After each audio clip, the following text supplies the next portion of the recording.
Yo, what is up, guys? This is, of course, your boy Bernie here, bringing you a different type of video here on The Charge.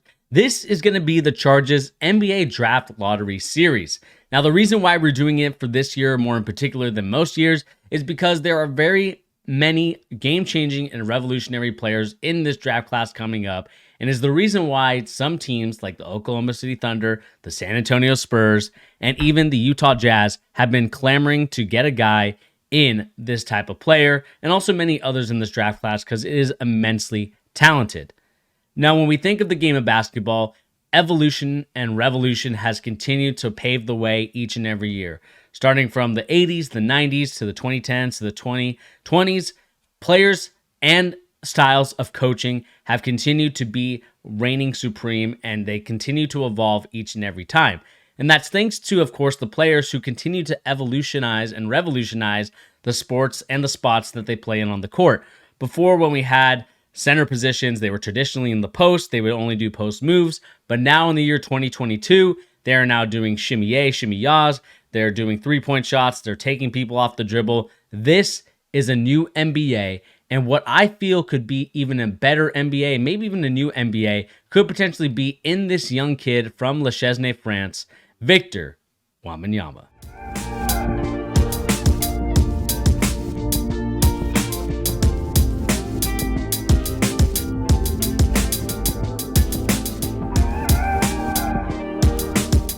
Maybe thinking to yourself, if you're not really familiar with the basketball scene in France or in Europe, you're going to ask yourself, who is this kid? Why is he so special? And why do a lot of teams like the San Antonio Spurs, like the Oklahoma City Thunder, or even the Utah Jazz are trying to tank for this guy? What is so special about him? Well, let me tell you a quick little synopsis of Victor Wenbanyama before we go into more of the stats, talking about strengths, areas of improvement, and overall what I think as kind of an evaluator of my own. Not saying that I'm the greatest, but I will evaluate and give you my opinion on why I think Victor Wenbanyama could be the truth. Victor Wenbanyama currently stands at 3 inches tall with a 7'9" wingspan. At a very young age, he began his pro career in Nazarene 92, a club close to where he lived. After a couple years at 92, he decided to go and play for Tony Parker, another French legend, at his club ASVL or Asvel, where he presumably make more money and also get more notoriety as he continued to have aspirations of becoming an NBA basketball player. Now, after the 2022 season, we will now be seeing Victor currently playing at the Metropolitans 92, a team that's much different, but gives Victor Wenbanyama a chance to start and show us what he's all about. Now, if we currently look at the stats of Victor Wenbanyama, as you can see here on the screen, he is definitely a special player in his own right. We can clearly see that when it comes to points per game, he started from averaging 1.3 when he started in Athens 92 to where he was at Asvel, where he now averages 9.4. You can clearly see that the stats have improved each and every time, and although the three-pointer has not been as consistent as you can see there on the floor, we will talk a little bit more about Victor Wenbanyama and what he brings to the table, both strengths and areas of improvement. But the one thing that can't be denied is that as he continues to become a much older player, starting at a very young age to where he's at right now, I think at the age of 18, 19 years old, he will potentially be a very special player. This year, like I said, will be the real test for Victor Wenbanyama, as he will now be playing for a team, Metropolitans 92, where he will be the #1 option on that team. No longer playing at Asvel, where there's a lot of great talent. This time, he will be on his own, trying to create for himself and trying to be the guy that I think a lot of these teams are trying to clamor for, such as the San Antonio Spurs and the Oklahoma City Thunder. The overall arcing question that I want to ask you guys before we go into the two type of categories, is he the future of the NBA? That's what I want to ask you guys before we continue on with this little bit of a player series here on The Charge, the NBA Draft Lottery Series. Now, let me go ahead and list his strengths.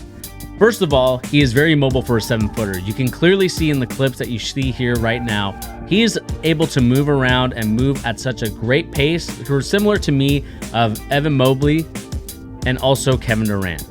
A guy that can run up the court with no issues and no stiff movement. There may be an occasional stiff movement, but for the most part, you can see he's fluid. You can see he's not awkward with his movements, and that's a great thing to see for someone who has the ability to play guard at the center position. Now, another strength of his is on defense. He's someone that can help off the ball with the 7'9" wingspan and be there to help on the offside position, especially when you're trying to attack him from the opposite side. He will be there within a heartbeat. There's no telling what he can do on defense, and I'm excited to see what NBA coaches could do in the near future with his ability on the defensive end. He's a great shot blocker, as you can clearly see, and his recovery to even his own offensive player is amazing and astounding. And not only is he a capable defender, but Victor can also attack off the dribble and is capable ball handler when needed to be on the offensive end, making him a perfect modern-day NBA center, just like your Giannis Antetokounmpos, your Joel Embiid's, your Nikola Jokic's. He is a guy that can bring the ball up with no issue, not going to turn it over, and especially if you're trying to run a fast break transition opportunity, he is not going to slow you down by outletting it to the point guard. He can take it himself and go forward. Another thing that makes him a great player as well is that he's a capable pick and roll big who can roll, ghost, and pop, making him a threat all over the court when he decides to set a screen for his point guard or guard, or even forward when he's setting those screens. Again, what I like about him is that his shot makes him such a unique player that it is guard-like, similar to Chet Holmgren's, who just got drafted in the 2022 class, where he was the number 2 overall pick for the Oklahoma City Thunder. Victor Wenbanyama has that special potential as well. You can clearly see that this kid has everything going on for him.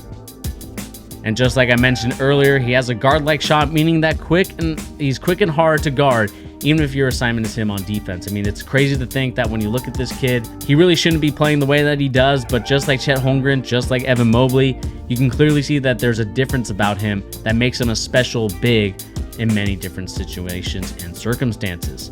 Not only does he have a guard-like shot, he's also good as a rim runner in transition, making him a lob threat to score. I'm very tough on traditional bigs. The traditional bigs are going to be slow and clunky. He's going to be a quick rim runner, quick outlet guy, and you can clearly see that that is the reason why a lot of teams are clamoring for this kid to have them on their team. And although Victor Wenbanyama has a lot of strengths, there's also a lot of areas of improvement. The one improvement has to be the lack of various post-up moves that he has in his arsenal. As you can see in the clips down below, he does not have the ability to do anything besides a turnaround fade.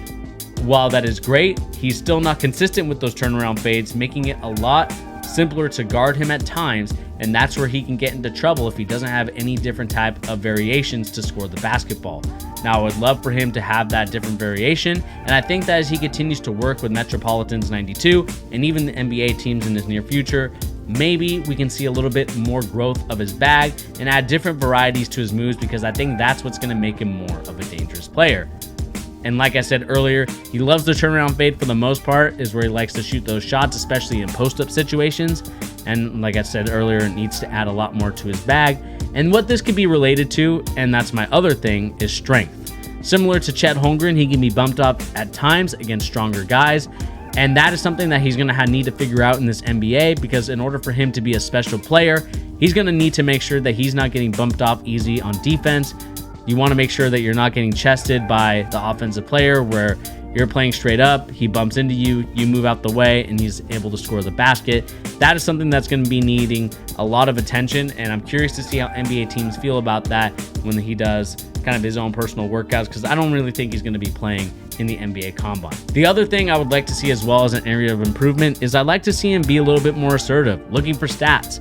You can clearly see that the stats are there at times, but looking at the stats once again, they're not eye-popping numbers, right?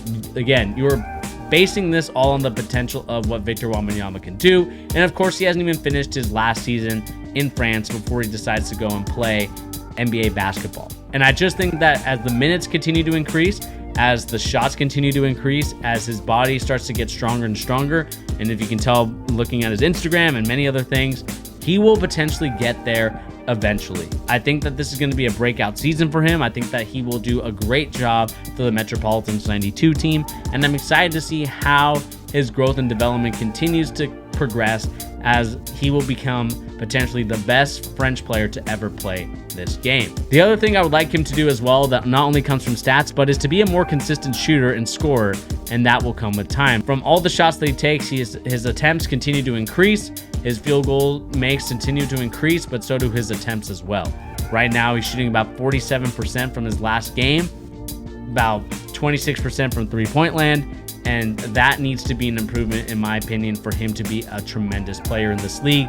He has to improve those stats in order for this team, or any team that drafts him, and even, of course, the Metropolitans 92 team that he's going to be playing on. He needs to improve that, because that is what's going to lead him to becoming a special player in this league and really seeing where he needs to improve at, and more importantly, become that player that I think a lot of teams are trying to clamor for in the near future. The other thing that is a little bit of a growth that I would love to see an area of improvement is I want to see him become the #1 option on a team. Now, this one is more particularly on the coaches. I know that at Asvel and his other club, he was definitely not the primary focus of that team. They had so many guards and so many good players that sometimes it can be hard to be the dominant player of that team. But as he enters in his first season for the Metropolitans in the coming year, I would love to see Victor Wenbanyama be the #1 option for the team and really contribute in that sense, because I think if he can show that as a #1, he can become a much dominant player, a player that everyone will respect, a player that everyone will want to just give the ball and move out the way. That is what teams are looking for. They're looking for that guy who is a very game-changing type of center. Now, the other area of improvement, and this is more of a concern as well, is that I think that when it comes to Victor Wenbanyama, the injuries have to come up and have to appear. Unfortunately for the playoffs with Asvel, where they won the championship this year, he was unfortunately hurt in the playoffs and did not participate in those playoff games. Even in this Eurobasket 2022, where France is going to be playing this year, he is currently not going to be playing due to an injury, which is going to force him to miss 2 weeks and, of course, the rest of Eurobasket 2022. And I would have loved to see him play in there, because I think he would have made his mark, he would have made his name. And I think that this is an area of improvement that he needs to work on, which of course relates to strength. He needs to make sure that he's taking that serious and making sure that he really develops that NBA-ready body, because when it comes to the NBA, you're going to be playing 82 games and it's going to be a grueling season. Even though this last season he only played 16, I'm hoping for him to play a little bit more games this coming year, and I'm excited to see if he will continue to grow and develop, and I'm excited that that will happen this year. Obviously, it won't happen at the Eurobasket, but it will be a great sight to watch. Overall, what do I think of Victor Wenbanyama? I gave you his strengths, I gave you his areas of improvements. Now it's time to grade him and see what type of player Victor Wenbanyama can really be. Overall, Victor Wenbanyama will be a cheat code in the NBA on defense. He will be not only able to alter the shots of the person he's guarding, but also his off-ball defending will be tremendous, as he will be there within a jiffy with his long wingspan to get there in time. If he can consistently be a threat on the offensive end, he will be the best player in the last 10 years down the line, and I'm confident in his ability and his intangibles to carry an NBA franchise for the foreseeable future. Like I talked about last year, this year has to be a prove-it year for Victor Wenbanyama. He will need to increase his stats, he will need to increase his minutes, because he needs to show to NBA scouts and NBA GMs and owners that he has the durability, he has the ability to be a game-changing player, and the reason why people are trying to tank in this draft, why they're trying to get really bad contracts off their books for next year, because they are really looking forward to seeing Victor Wenbanyama carry this NBA franchise to whatever franchise he decides to go. The other thing as well is I want to see him be the #1 option on the team. It is time for him to take over, and I'm more than certain that he will be able to take over. I think you can look at the intangibles off the pick and rolls, off the post-ups, off of just passing ability. I think that he does have some great intangibles to an NBA team, an NBA franchise. The question for me is now, as the NBA continues to move towards this positionless basketball, we can look at guys like Jokic, Embiid, Karl-Anthony Towns, and many other of those centers who are hybrids, not really necessarily going down in the low post all the time, but can stretch the floor out, can bring the ball up. And that is what the NBA is moving towards, is a center that can do a lot of different things. The other thing as well that we need to be figuring out is the injury bug. This is now his second injury going before the NBA draft in 2023, where he will miss some significant time playing in a very big tournament. Like I talked about earlier, he missed the Asvel French League basketball tournament playoffs. He also is going to be missing Eurobasket. And those are big tournaments where we can potentially see Victor Wenbanyama grow and develop and have that on-court time that is so precious to 18-year-olds as they look to get into the 2023 draft. Looking past the injuries though, I have no doubt in my mind that Victor can be that franchise-changing player that a lot of people, including myself, predict them to be. Now the question I want to ask is you guys. Do you think Victor is that big of a game-changing player? Do you think that if your franchise was to draft him right now, let's say, like I talked about earlier, are you the San Antonio Spurs, the Oklahoma City Thunder, the Utah Jazz? Are you trading draft picks? Are you, with the number 1 pick, taking Victor Wenbanyama, or is there someone else in this draft that you would take? And I remember, I want you guys to hit that like, share, and subscribe button if you're new to the channel. Again, the more likes, the more subscribers, the more this channel can continue to grow and develop. Again, guys, my name is Bernie. Thank you once again for joining us here on the NBA Draft Lottery. Again, this is going to be an exciting time. Everyone is excited for this kid. I'm excited, and I look forward to hearing what you guys think about Victor Wenbanyama down in the comment section down below. Anyway, guys, like I said, my name is Bernie. Thank you once again for joining, and we'll catch you on the next Charge NBA Draft Lottery series.